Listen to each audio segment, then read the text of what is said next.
Pour ces deux navigatrices, ce sont les dernières heures d'entraînement au large du Havre.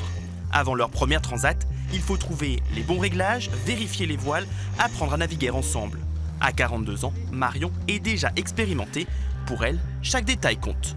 Celui qui gagne la transat, c'est celui qui non seulement va vite, qui sait bien naviguer, mais qui a aussi le bateau préparé et qui saura gérer. Il y a forcément de la casse sur le transat. Théa, 26 ans, est habituée aux compétitions de haut niveau. J'ai l'impression que ça tient mieux en tribord qu'en bâbord.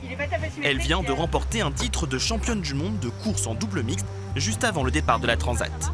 Quand Marion m'a proposé ce projet-là, c'était aussi l'occasion d'apprendre pas mal de choses venant d'elle sur toute la gestion de projet, etc. Là, c'est tout nouveau, c'est plein de métiers à apprendre, mais du coup, avec Marion, c'était un bon soutien. À bord de ce monocoque de 12 mètres, il va falloir aussi apprendre à vivre ensemble dans un espace exigu.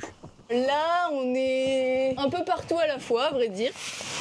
L'avantage, c'est que c'est une chambre dépliable. Et du coup, notre poste principal pour dormir, ça va être celui-là.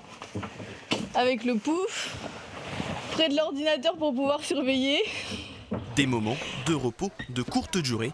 À chaque instant, une d'entre elles devra toujours être sur le pont. C'est pas pour Netflix, c'est la télécommande du pilote. En fait, on part en duo, mais il faut imaginer qu'on a une troisième femme à bord qui est le pilote. C'est un des rares sports où sur la même ligne de départ, il y a les hommes, les femmes, donc c'est une chance. Et à la fin, on se rend compte que dès qu'on bascule sur les gros bateaux, quand on est sur les dériveurs, on est à peu près moitié-moitié. Dès qu'on bascule sur des projets de course au large, il y a au maximum 20% de femmes. Nous, ce qu'on veut montrer, c'est que déjà d'oser le faire, c'est un super pas en avant. Et puis de montrer qu'on est tout aussi capable que les garçons de mener des projets comme ça. L'idée, c'est un peu d'ouvrir la voie à d'autres filles dans le futur. Marion et Théa seront deux des 18 femmes à prendre le départ cette année. Elles représentent 10% des participants, du jamais vu dans l'histoire de la transat.